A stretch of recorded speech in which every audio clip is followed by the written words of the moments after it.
Hey, what's up guys? Welcome back to Anime King, and today I'm going to be giving you part 2 of What If Naruto Was One of the Legendary 7.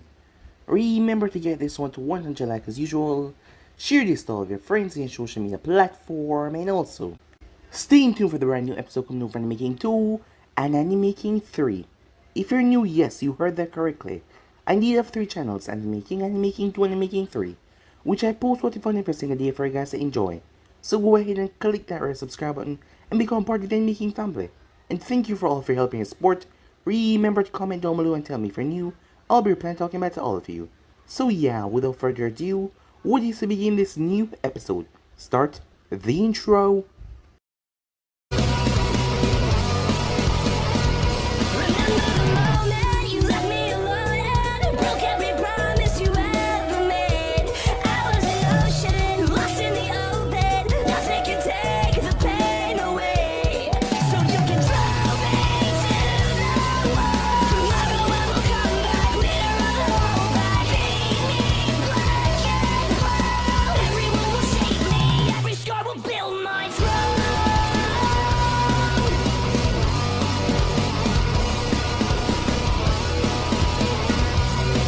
So the last spot we left off, the Mizukage was angry with himself.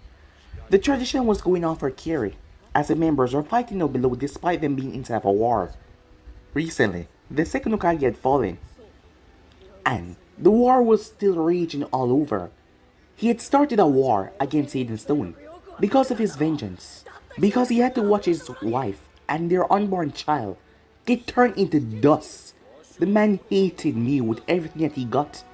But a battle happened and 4 of the swordsmen got killed, as Mew and his protege Onhi was there.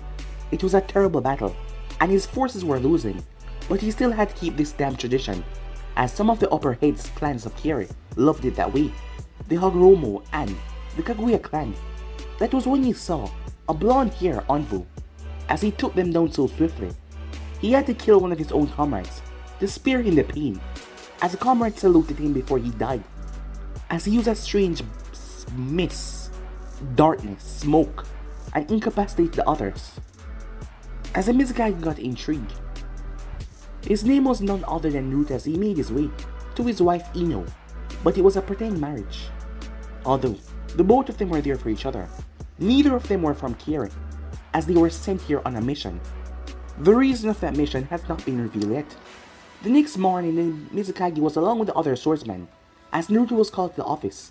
Naruto was disrespectful as Naruto hated the tradition of killing comrades, as he was rather angry, as the both of them spoke together and got an understanding, as he named him the next member of the 7 Ninja Swordsmen.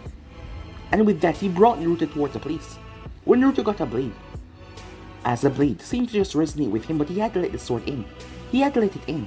When he did, something happened as a dark mist exploded from him at the blade, as Naruto could feel the connection between them. He was named the next 7 Ninja Swordsman of Kiri, as it was a big celebration that happened. While Ino was watching this, Sakumo came to her, as Ino was from Konoha, sent here on the mission. Naruto was from a different village though, as Ino found out that Naruto was a part of a unit called the S Unit, when Hoshirama Senju was in dire trouble. This unit was sent to hold back Kinko forces, and all of them were said to be slaughtered, but Naruto was a survivor, as Naruto hated Kumo for a reason. When Ino asked him, he told her that they took everything away from him, and he would ensure that Kiri traveled away there so they can wipe out Kumo as well. As Naruto had a lot of secrets, because his lie right now is a lie. Everything that he's been doing right now is a lie, as he's on a mission. He wasn't even a true Kiri ninja, but it was a long-term mission. As Naruto then remembered about some people that he seemed to love. His mother with blonde hair, his father with red hair, and a boy beside him with red hair as well, while he got his hair from his mother. He shook away those thoughts as he made his way. As they arrived towards a meeting where all the clan heads were, the Kaguya, the Hagoromo, and the Yuki clan, as all of them were talking about the battle so far and how they were going to make their way towards the stone, given the situation and that Kiri was by the sea.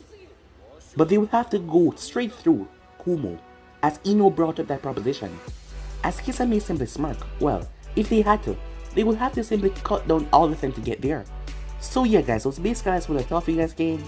Switch across the place, check out this episode begins new episode. Genjutsu was listening to all of the proposal on how to go towards the hidden stone by cutting through Kumo. But one person hasn't said anything yet. What do you think, Lord 7? Mizukage asks, enjoying the surprise reaction that he gained from Naruto by his new title, as that earned glare from the Kaguya clan head. As Naruto was placed in the spotlight, he had to voice the opinion. This is what he was waiting for. He walked towards the map as Ino bowed and moved back to give him the space. As just like they planned it. If we're to win this war, we need allies. Any allies of the stone is our enemy. Is that right, Lord Second? As the Mizukage nodded, then that greatly limited our choices, because there's only two noble power that is open and in actions with our enemies, said Naruto. In an instant, Reika Kaguya was on her feet, as a bloodlust in her eyes made Naruto tense. You mean to ally us with Konoha and your lapdog, the red-headed bastards, she said furiously. We spit on the three huggers and their pacifist ways. They deserve to get wiped out, and are not worthy from any aid from us, Hero Hagoromo said. Ino clenched her jaw, which could not be seen under her mask, at the blatant insult towards her people. But Naruto was calm as ever as he looked towards Mizukage. Lord Second, the Land of Fire, has quite a lot to offer us. They have money, minerals, and rich lands. It's a perfect time to ally with them when they're in need of aid. Like it or not, Konoha and Ozu are strong enough to face three great nations and their supporters on their own. We need allies like them if we're gonna win this war. I'm not saying that you have to like it, but to save our people we have to put our pride aside. The wounds of the last war are yet to heal, Naruto. Moreover, our nation doesn't have a trustworthy reputation in this world. If we approach him for alliance, we look weak, and they gain the tiny upper hand in negotiations, and that is something I cannot allow. I understand your suggestion. I agree with it as well, but I will not allow Kiri to look weak, said the Mizukage. Naruto saw the Hagoromo and Kaguya clan back down, while the other clans ponder over it. Then what do you suggest we do, Lord Second? All the facts, the pros and cons are right in front of you. The Mizukage got up as he made his way towards the map and beside Naruto, as his eyes looked at the map for a long minute, before he looked towards the seventh. Let us show the world the power that we hold. It shall strike fear in the heart of our enemies and open the mind of potential allies. We shall attack Kumo with our entire might and destroy them for allying with the Hidden Stone. If the Land of Fire and their alliance see sense and they approach us, we can discuss an alliance between us.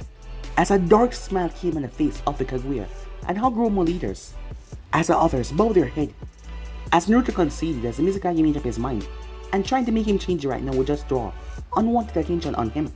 I have made my decision, now tell me where we can launch such an attack that will deliver my message to the world, said Genjutsu as he looked directly at Naruto. Without hesitation, Naruto placed his finger on Osaka, which is a rich and important coastal city in the Land of Lightning. More importantly, it was the headquarters of the Kinkaku Black Ops Force and an entire special regime of ninja forces. Genjutsu smiled as he placed a hand on Naruto's shoulder. Show them what they feel like to lose what they love. Time skip. Ino found herself in a very dangerous place. Heavy rains were falling down from the sky, drenching the corpses that lie down. It was a story of devastation and nothing but pain.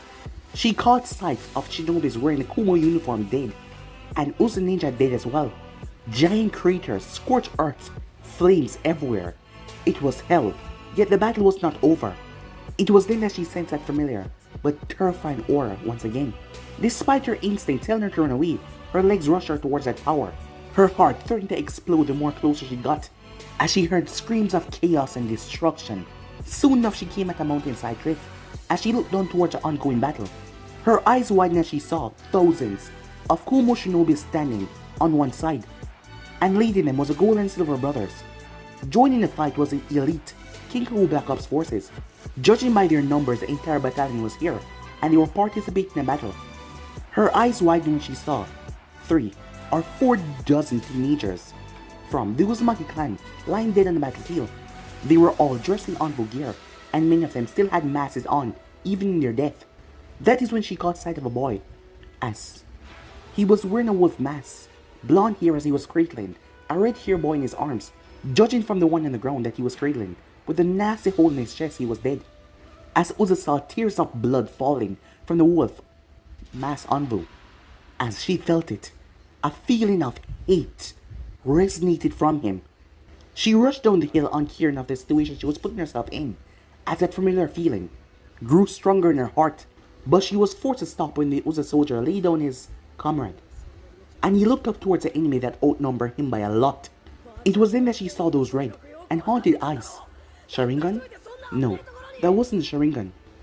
The eyes were just red, they didn't have any tomo or the pattern of the famed Sharingan.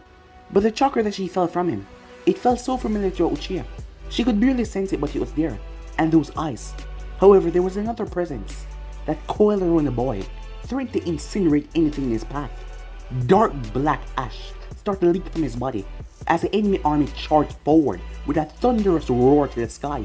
With a monstrous roar of his own, the shinobi shot forward to meet all of his enemies head on, without fear or hesitation.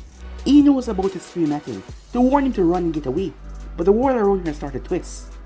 You shouldn't be here. Instantly, Ino's eyes snapped open, as she was lying on top of Naruto, as she was in the bed with him.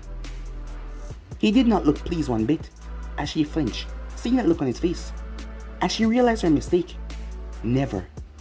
Do that again, Ino, he said. I'm sorry, she said. It happened by mistake. I won't let it happen again. He looked at her for a few long moments. Before he sighs, he wiped a hand over his face. It was my fault as well, I suppose. I underestimated the limits of your mind-walking ability. Next time, I'll take proper measures to make sure it doesn't happen again, he said. She could do nothing but nod, as she realized that she invaded his memories by mistake. Since both of them were deep asleep, their senses were dull, and their close proximity allowed their powers to blend with each other. It wouldn't have been so horrible if they were true husband and wife, but in truth, they were operatives from different nations, serving their people, and they had secrets of their own, and she just caught sight of one of his own. Was that real or was it a dream? That's what I saw, she said. But he remained silent, neither confirming or denying the question. Instead, he removed himself from her and went towards the edge of the bed as he held himself to a bottle of water beside the table. Once he was done, he looked back towards her and gave her a smile. It's alright, he said. She remained silent but at ease as he got up, bare-chested and walked towards the wardrobe. A small smile came on her lips. Despite being strangers in so many other ways, they were kind to each other in so many different ways. She could do the same to other people, but with Naruto she didn't have to pretend. The feeling just came natural. She cared for him, and in his own way he cared for her as well. Or, that is what she made herself believe, because the other possibility was too harsh and cold to deal with. As she got up, her long, blonde hair blew in the gentle breeze of the silent night. She was wearing one of his t-shirts, and one of his shorts as she liked. It always amused him, even though he smiled on seeing her smirk. Her gaze and caught sight of the clock. As all of her happy feelings went away. You guys are gonna do it, aren't you, she said. The orders were all delivered by the Mizukage himself. Besides, I have no choice, he said. As she moved closer and placed her hand on top of his. Is it because of your past, she asked. He just nodded, but she did not push him on the topic. It's true that the Mizukage asked you and the other swordsmen to attack Osaki Town by yourself. He wants to reinstate the fear and respect by your group across Shinobi world. But yet he offered all of you to take the best fighters of Kiri with you. I knew the others refused. But why you? I could have come and fight by your side. I told you that I would earlier, she said. But he did not answer. He simply went away to take a bath. But she did not let it go as she waited till he returned. As she just waited. He remained silent through all of this until he got dressed and addressed the Hiyori given to him by the Mizukage. Why Naruto, she said, and she insisted to get the answer. She, along with a battalion of hunters and Anvu fighters and Jonins, were to wait at the coast in case the 7 ninja swordsmen were in danger. It frustrated her because she could have tagged along with him, but him and the other swordsmen refused. I and the others can fight alongside you guys. It will make our attack more fast and effective. Why won't you consider it? If you're the one that votes for us, the Mizukage won't refuse it. As he turned towards her with a smile, despite the mask she could see, you were always the optimist about us both. However, the world needs more people like you. Why, she said. He blinked, and for a second he saw them once again, but then they vanished in a hellstorm of death and destruction. She saw him clench his fist tight My dream is dead. But your dream is still alive, Ino, he said. As she looked at him, she remembered her own village and her desires to return back there one day. He knew what she wanted and he was doing everything to make sure that she lived to see that reality. I want you to be part of that dream as well, she said. He smiled wistfully at that. As he stepped towards her, when he reached, he lowered his face mask and placed a gentle kiss across her lips. She felt herself as she melted into it. She wished that he could join her dream, because deep down he was a good man and she knew it. The moment ended too soon as he broke apart and raised his face mask. Thank you. With those words, he vanished in a swirl of ashes. Time skip. As Genjutsu noticed, look in their eyes, armed to the teeth, a 7 ninja swordsman ready to conquer the world with their Kiri colors. A part of him felt extremely proud to see his own son amongst this man and this woman. But there was another who caught the Mizukage eye. A fine shinobi who he trusted Kiri future with. He glanced down to see the 501st Battalion waiting for his orders. It was made up of Kiri's finest jonins, chunins, anbus, and hunters. It was the most elite that he could build for their enemies. He intended for them to act as support, while the 7 ninja swordsmen stormed the front. Now, it was time for him to suggest the one to lead this mission. Do any of you have any idea you want to suggest, he asked. None, Lord Second. We will follow orders, said Haku. As Amari nodded as well. Unknown to them, they replied disappointed. The Mizukage. Well, it's about time we get our hands dirty, said Kisame with a smirk. The lightning pops will soon get a taste of my blade, said Zabuza. Mine too, said Jinpachi. Genjutsu closed his eyes, as he felt disappointed. It was true, Kiri had fine swordsmen, fine ninjas, but the leadership, that is what he was looking for. Lord Second, I propose, the 501st fight alongside us. Having them act as support is good, but their potential will be wasted if we keep them away from such a battle. Besides, even the 7 of us, no matter how strong, shouldn't shoulder everything alone. We will strike fear into the hearts of our enemies, but we must not alienate our comrades, said Ninjutsu. As Haku and Amurai nodded hesitantly. As the Mizukage smiled. His son's heart was in the right place, but he missed one key factor. As Naruto thought about that, and he remembered what Ino said to him, but it brought back painful memories. In the past, he believed in people other than himself, and things happened, things that scarred him. Could he ever do that again? Yet when he thought about the alternative, there wasn't a choice. The 7 ninja swordsmen were dangerous amongst themselves, but not one of them, except for Naruto, had faced the Kinkaku force. He knew what that group was capable of, and if a few of them die, the 501st will have to face the battalion of Kinkaku forces, and they weren't ready for that. He looked at the hundreds of ninjas below the tower. Many of them didn't deserve to suffer that fate. Lord Second, I agree with Ninjutsu. Even so, I still propose the 7 of us lead and battle the enemy first. Our enemy are Kinkaku and Kumo, finest Black Ops. It is imperative that we who are the strongest battle them first and gather as much information that we can, and do maximum damage.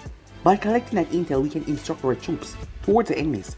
This way, they can be fully prepared, and when they step into battle, they can only suffer minimum casualties. And why should we go through that? They are not kids, but shinobis, Imara said. Yeah, they're just getting away even if we do tell them, said Zabuza, as he earned nod from Kisame and Jinpachi. Naruto-san, time is of the essence. We cannot battle the entire Kinkaku forces and the entire Special Regime Ops while taking care of our own comrades. At this rate, our mission may not prove much effective. I suggest that we go ahead with Mainjutsu's idea. The 501st is made up of our finest shinobis. They will know what to do, said Haku. As Genjutsu watched as Mainjutsu turned towards Naruto. Are you afraid that we will lose people? But that's a part of being a shinobi. I know that, said Naruto. But we're the 7 ninja swordsmen of the mess. We are Kiri, sword, against the enemy, and we are also its shield. We need as many men as we can in this war. And most of all, we need to rebuild a trust back in the leadership. If it's too much trouble for you guys to instruct our men, then let me do that, said Naruto. Before anyone else could say something, Genjutsu cleared his throat, drawing everyone's attention. I have heard what all of you have to say. Now hear my decision. As the Mizukage looked towards Naruto without any doubt or hesitation. Naruto, I name you commander of this mission with Mainjutsu as your second in command. As the others were surprised, even Naruto, as he never thought the Mizukage would make him lead over his own son. By the looks of it, Mainjutsu wasn't also pleased, as he clenched his fist. Why not your own son, Lord Second? Amurai asked the frown. Our warriors will follow Mainjutsu. He's a proven fighter, said Haku. Not that it matters that much, but why the newbie Lord Second, said Kisame. Naruto is a proven battle commander. In the Envoy, he has led several missions against Kumo Shinobis. He knows how they fight and operate. He's a strong warrior, but most of all he understands what it means to lead. A commander is not only responsible for the success of the mission, but is also responsible for the troop underneath him. If you directly put our troops against the Keiho forces and their allies, many of them will die. But with Naruto's idea, you can avoid those senseless deaths. All of you have your own thinking, but this mission is not just about you, it's about Kiri and its future. As he turned towards the former Envoy officer, I leave them all to you. As Naruto bowed his head, I will look after them, Lord Second, he said. Genjutsu nodded, and to his relief, all of them bowed their heads one after another. He doubted that he would make Naruto's task easy. They were all very powerful and they had their own agenda. If this is good for our people, then I shall follow you, Naruto, said Genjutsu. As Naruto gave a respectful nod, as the proud father looked over and gave a nod toward his son. Alright you guys, bring glory to our nation. Time skip, Genjutsu hopped across the trees, trying to catch up with Naruto. Behind him was the 501st and the other swordsmen. Most of their warriors were excited for a mission to go on, but Genjutsu was not, because deep down he felt like something was wrong. He had to ask, what do you know about them? As he caught up with Naruto and asked, what makes you think I know anything about our enemies, said Naruto. Genjutsu narrowed his purple eyes on Naruto. You wouldn't have fought so strongly for your Kage to be accepted, unless you know something that I and the others don't know. I don't know much about you, but the Envus, they trust you. You have faced them before, haven't you, said Genjutsu. Once, said Naruto. Then it was right of my father to choose you for this mission then.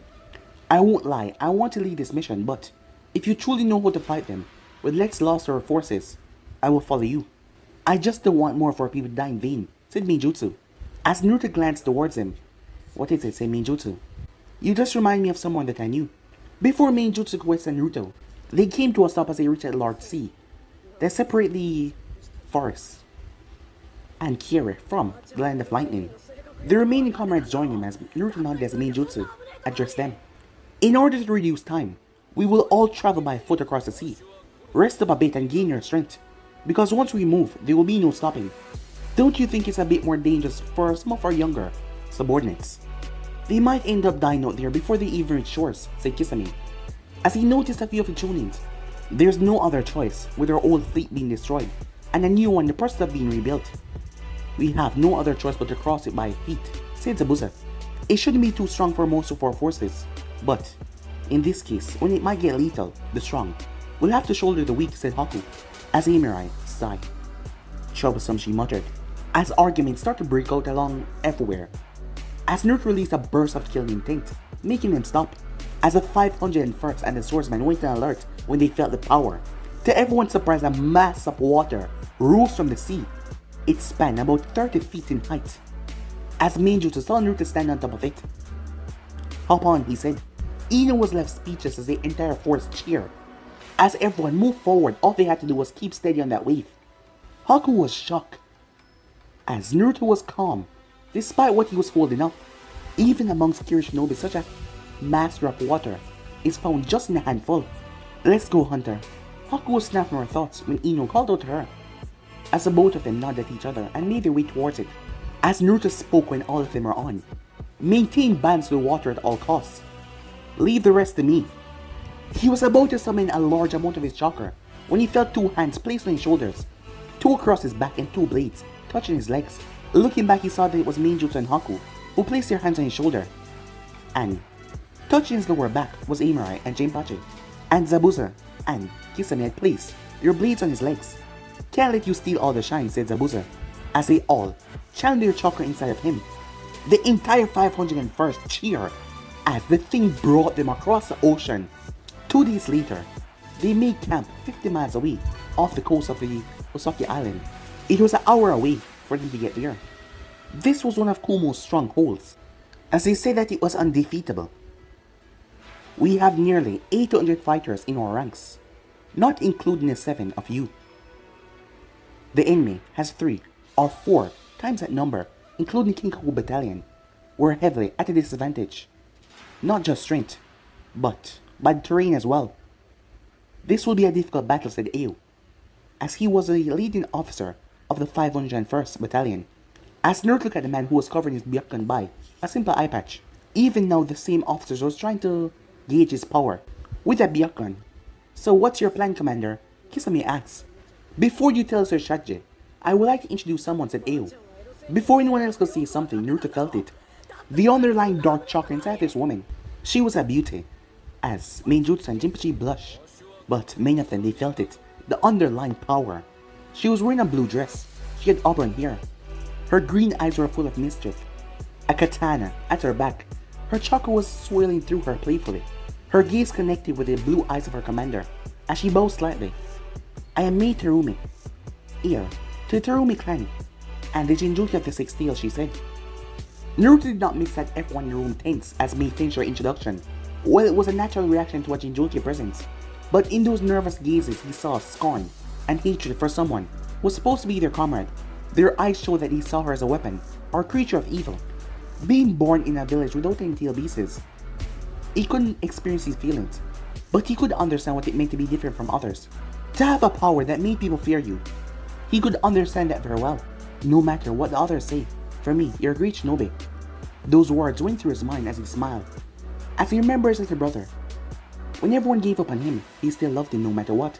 Maybe it was those feelings and bonds that made him walk towards Mei, who was kneeling in front of him.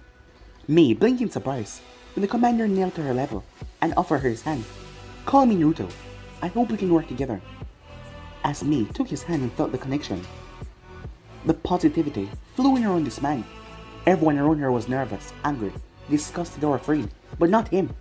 In this raging sea, he was like a peaceful island where she could find refuge.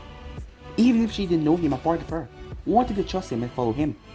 Pleased to meet you, he greeted with a small smile. As he helped her stand back to her feet, she was disappointed when he broke their contact and he returned back to the center of the table.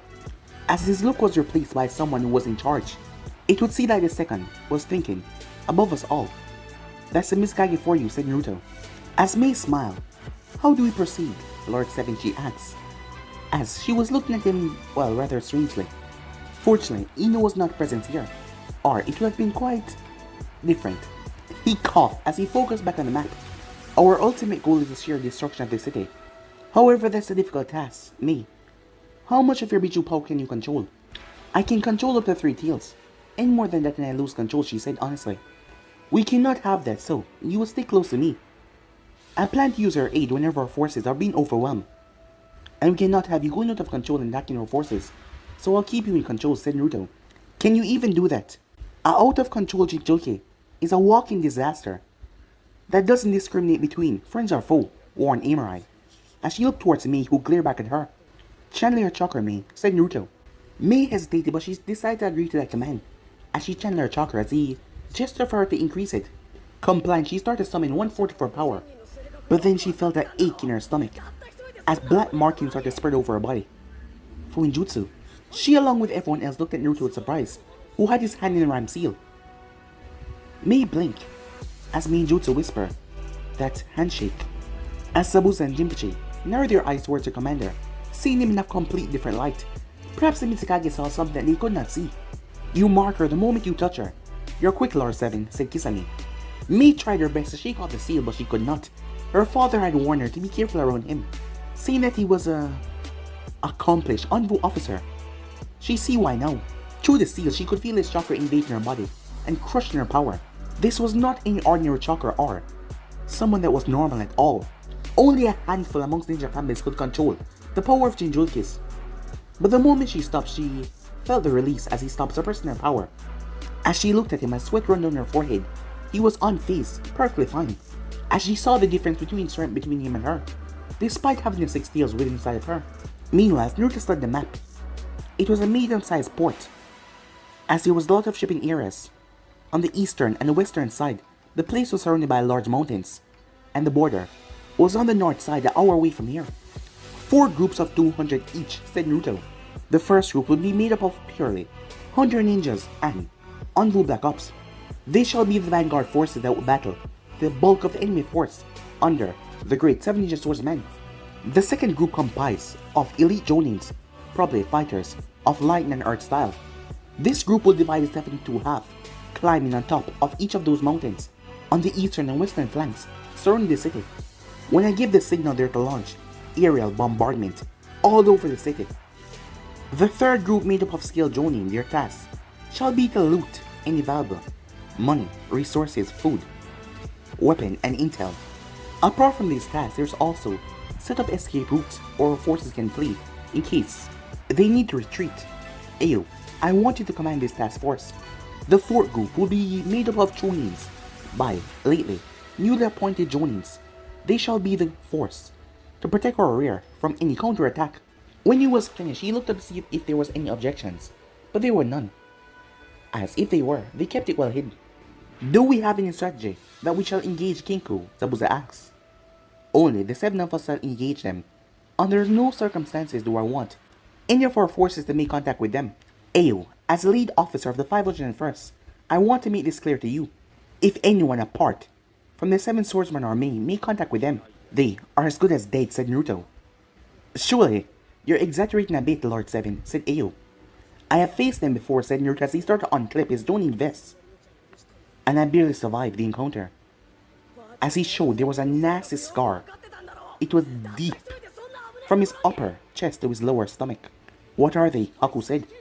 Masters of ninja arts. But more importantly, they are a force that is able to control Biju Chakra, just like the Gold and Silver brothers. When Konoha sold the tail beasts, the various nations at the start of the hidden ninja era, Kumo was not satisfied. They did not believe that one individual deserved that power, who can turn rogue, be captured, or be killed.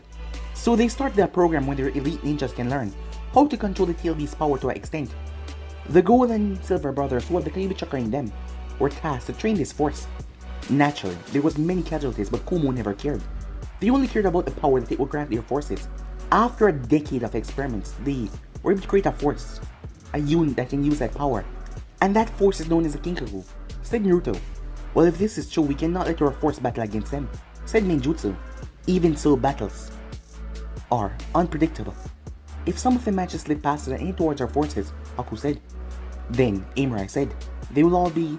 Naruto slammed his fist on the table, getting your attention. As your commanding officer, I will protect each and every one of you with my life, he said. I won't let my comrades die at their hand, promised Naruto.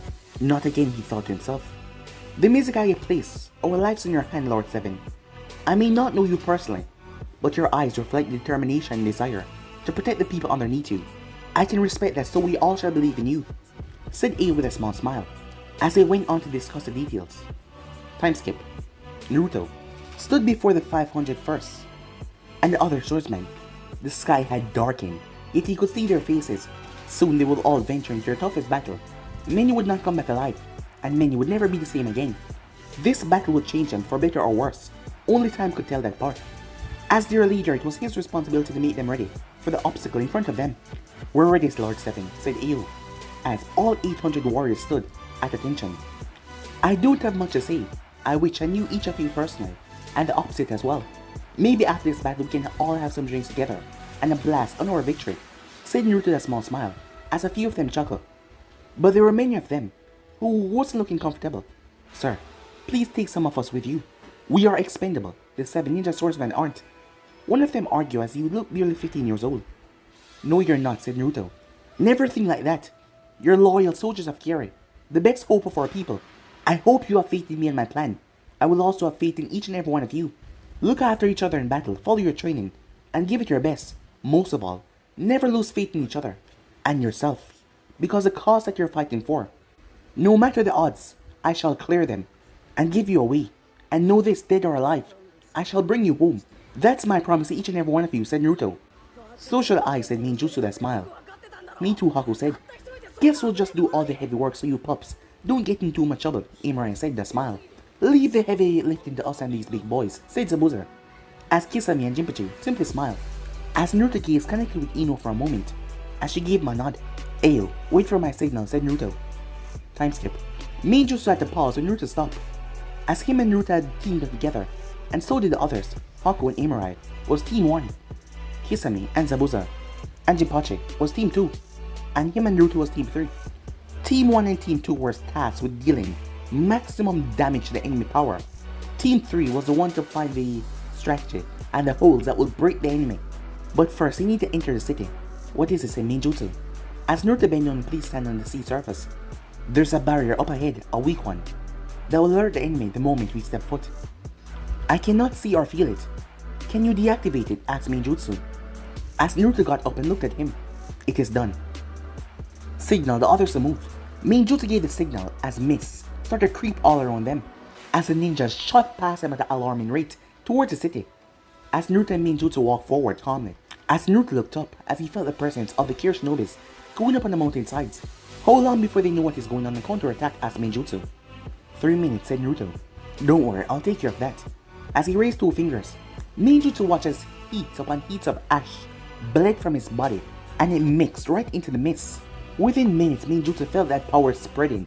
Both of them shot forward as they arrived on a housing. As he looked over the city, Ninjutsu saw that Team 1 and Team 2 also took up positions, and they were waiting for the signal. The thick mist was now covered half the city, and the ash that Naruto released inside of it was also there. Innocents will die, said Ninjutsu. Know that he was just as responsible for the deaths today as his comrades beside him. To his surprise, there was no hesitation within Naruto's eyes. Only then shall they know true pain, said Naruto. As he placed his hands together, he could feel them all, men, women, children, sleeping peacefully in their bed, none of them knowing the calamities that were about to fall on them. As it made him hesitate for a moment, trying to find another way. But then you remember what these people did to his family, his friends, his comrades. Their blind ambition to get more power, to turn a blind eye on people that did nothing to them but cause them pain and suffering just because they were stronger. It rises anger. Ninjutsu felt more and more ashes leaking out from Naruto's body, to the point where half of the city was surrounded in it. As Naruto extended both of his arms towards the city, I will never forget my little brother pain, he thought to himself. Ash release. Explosion, he said, as Ninjutsu's vision went blank. Meanwhile, at the southern district, A woke up in alarm as he felt the tremors. He rushed out to see almost half of the village had already vanished. In its place, all that was left was blackened dirt, ash. Not even debris of houses had survived. All the people were turned into ash, everything. The very air itself was burning, and it was then that A felt the presence. It was 1 at first and turned to 2. As he felt the 7 of them moving through the city, another dark-skinned man dressed in Anvu gear flashed at his side. Anvu platoons are moving across various sectors, but so far we have no survivors. It's like they all just vanished in that explosion. What is this, A? The Anvu commander said. Why didn't the Kinkaku sense anything disturbing? Where the hell are they? A yelled. Most of them are accompanying your father, Lord Raikage, in the battle that started yesterday against Hyugas. The few that remain are currently guarding the prisoner. A. We cannot afford to lose these prisoners. It seems that this is Konoha revenge for what we did to the Hokage. They launch a massive strike, drawing our Raikage. While they strike here, lightning cackler on A. I'll crush the bastards that did this, he said. You will do no such thing. Guard the prisoners and send Kinkaku to the front lines. Until then, the Anvu Black Ops will hold off the enemies. That's the standing orders given to us by the Raikage before he left, and I will not allow you to disobey them. The demon Anvu mask said, as A clenches fist as a foul. Chakra started to leak from the Anvu's body. His rough silver hair started to leak and transform, going down to his waist, as he started to transform into the very fox that he got his power from. Ginkaku made them pay, said A, as he vanished. Meanwhile, Zabuza grinned as he saw hundreds of Anvus leap from the burning city. Kisame, Jinpachi, his 2 comrades laugh as Kisame released a massive stream. Water release, water wave, hidden mist jutsu, silent death, whispers Zabuza. Jinpachi leaped as he unleashed his blade. Hundreds of explosive seals appeared on his blade. Before anyone could react, he launched it, as the explosion was massive, tearing Anvus to shreds. More painful screams as one after another Anvus went silent as they were ripped apart. Zabuza grinned as he tore 2 female Anvu in half with his massive sword, as Kisame shredded them to pieces. A few swordsmen tried to raise their blades, but Samehata and the Executioner blade just tear right through them. Across another part of the city, Amurai was facing off against 2 platoons of Kumo Anvus as she rained lightning down on them. As she looked to her left, as a dome of ice surrounded the army of Anvu warriors, as Aku showered them with poison needles after poison needles. To her surprise, most of them were blocked by the expert swordsmanship of the Kumo Shinobis. Attack the mirrors, one of them shouted as they moved. Haku simply emerged and skewered them. But no matter how much she and Imurai took down, more and more was making the way. There was a lot of them. Meanwhile, Ninjutsu was shocked So many souls had perished instantly. Most of them didn't even know what happened. Half of the city had just turned to ash in the blink of an eye, and the one that caused it was now panting. By the one in front of him, this was not an act of necessity, but out of hatred. Why? He said. It was like he was looking at a different person. He couldn't believe that the man that went so far to pick his own had just wiped out so many civilians in the blink of an eye. This is my justice. If it's silent, it's too low, then the enemy will never come to understand. The citizen of this village stood by and watched the first Raikage start the first Rich Noble War. They stood by and allowed the second Raikage to be killed, a man who wanted peace, not just for his own people, but for the entire world. They allowed their soldiers to murder the second Hokage, and they're now supporting the third that killed their own second Raikage. And the third is threatening this world by causing more war. I will kill everyone in this city. If that is what it takes for the people of this country to understand what they're supporting and what they're causing. But that will make you no different from the ones that you hate, said Meijutsu. As Naruto smiled bitterly, my hands already stained with so much blood, a little more won't make a difference. I know what I'm doing is not noble, but this is the path I've chosen. As he saw 1,000 envoys now rushing to the other swordsmen, the path of hatred that now consumed your eyes. Somehow I wonder if you're not distantly related to the Uchihas. Meijutsu thought to himself. Meijutsu, it's time, said Naruto, as he released smoke bombs and threw them all over the city. The envoys stopped thinking that those bombs were explosive, but all they released was red smoke. That relief soon turned to horror as the air around them started to whistle. Ginkaku could not see through the red smoke, but he could never forget that sound. Take cover, he screamed. His warning was too late as his man and woman got cut down. Shurikens, kunai, whistling ripped right through them. An explosive rained down on them, wiping out a lot of them as the mountains. They were getting attacked from the mountain sides as a demon mass envoy erected a powerful barrier. Even so, they lost a lot of their comrades in the surprise attack. You are just where I want you to be, Ginkaku, Naruto thought. As he launched a fire rocket up in the air, the barrage of weapons came to a stop. Earth-style carpet bombing, said Naruto. The few dozens Kiri ninja that were skilled in earth jutsus started to release heavy rocks from their mouth as well, the projectiles coming down and crushing hard. Ginkaku roared as his one purple barrier turned red. As he increased the strength, if not for this, all of his people would be crushed. Even if they were being protected by the Silver Brother, the other bulk of the forces were being trapped and unable to move, as Meijutsu was now moving out with the vanguard of their forces. Surround them from all sides, said Naruto. Once that is done, I'll stop the bombardment. They'll be slopping out of shape for a few moments. That is their window to use the mist to cause mass casualties. Leave the commander to me, said Naruto, as Meijutsu nodded. Charge! The other swordsmen flanked the Meijutsu's side as they made their way, seeing that they dealt with their foes. Ayo, go ahead and carry out your mission, take everything of value from the city, and prepare yourself to create the escape routes. It will be done, said Ayo, as he flashed away with his forces to give them the order. As Naruto saw the vanguard around the forces, somewhere in all that mess was his wife. He didn't want to put her in so much danger, but she would have been really pissed off if he tried anything to stop her. It would seem that your strategy is going better than planned. Even more better in my opinion, said a feminine voice. Do you approve of this, said Naruto, as Mei simply shrugged. It is brutal, but it crushed our enemy and saved our own losses to an extent. As a commander, my respect for you have increased. But as a human, what you have done here is unforgivable. As she looked at half of the city that has now turned to ash, she watched as he simply accepted her judgment with a nod. She wondered what as he went through to just do this and still fight on. He stopped the bombardment as the forces tried to escape from the barrier, but they were surrounded as they were attacked. But Mei's eyes widened when she saw hundreds of envoy forces emerge from underground. That's like Ginkaku, crafty as ever, said Naruto. In that case, she watched as Naruto create a clone, as the both of them had their blades. Mei, my clone, will handle the forces coming from the west. Let's go stop the ones coming from the east. Very well, Lord Seven. Try to keep up if you can, said Naruto. Mei blinked and he was gone in a dark flash. Meanwhile, A walked around the prison. It was just being protected by a large member of the force, but now they were gone as A told him to go and protect the city. He didn't know the enemy reached him so quickly and launched a surprise attack, and only one man could answer those questions. He slammed the door to the prison cell wide open, as the man was tied to a cross. Nearly 100 seals were all over the cell, and across the man's entire body to stop him from ever being a threat once again. He was wearing nothing but dark pants, the rest of his body fully exposed. His chest was a look of horror, as the Kinko force had tried to get information from him. Yet even so, most of his wounds healed really quickly, with just scars, showing what he had endured. But it was his mind that surprised A. Weeks of torture, starvation, being drowned over and over again, illusion of his loved ones being killed. But the man did not break, and he didn't say a single word, a single secret of his village. You seem to be in trouble. The man whispered a light cough. You, on the other hand, seem almost happy. Tell me, what do you know about this surprise attack? A demanded. The prisoner with stark white hair looked up and gave him a cold smile. A clenched his fists. Tell me what you know, Toburama Senju, he said. Meanwhile, Mei managed to catch up to Naruto as she saw 400 to 300 Anvus.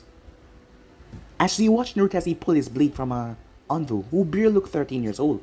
The moment he did so, the Anvu body turned to ash. Bastard, you'll pay for that, Akunuichi said. How dare you? We'll butcher you piece by piece, another one yelled. Monster, you didn't even spare little children, another one accused. You slaughter civilians who had nothing to do with this war. We will never forgive you for this. It's true, Kiri is made up of nothing but savages. Mei jaw clenched at the insult thrown towards her village and comrades. But to her surprise, Naruto simply smiled. It seems you don't understand what pain is, he said. He didn't have any remorse over his actions. A dark-skinned man, taller than his comrades, stepped forward. His face was hidden behind a panther mask as his emerald eyes looked towards Naruto. Why did you do this? For the sake of peace, said Naruto.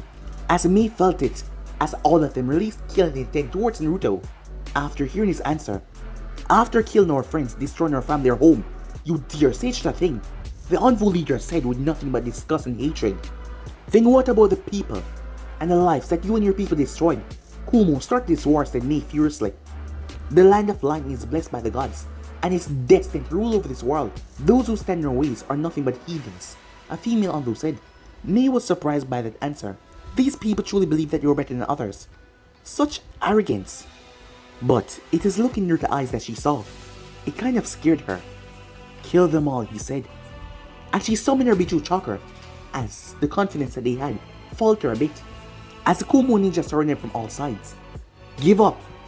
You're surrounded now, the panther, Mass Anzu said. As Mei watched as Naruto's sword started to heat up, the ash on it burning. But the blade did not melt. It gave it a dark crimson look. Why should I give up? The only thing that's around me is fear. And dead man, said Naruto. But guys, to be in this episode right here. If you want to make sports to do, like, subscribe, comment down below, and turn on the bell notifications stay posted. Remember, share to all of your friends in your social media platform. And also guys, stay in tune for the rest of what is coming your way over in Anime King 2 and Anime King 3. If you're new, yes, I do have 3 channels, Anime King 2, Anime King 3, which I post what fun every single day for you guys to enjoy. So go ahead and click that red subscribe button and become a part of the Anime King family. And thank you for all of your help and support. Remember to comment down below and tell me if you're new. I'll be replying and talking back to all of you. So yeah, without further ado, I'm out for now. See you guys very soon. Peace out.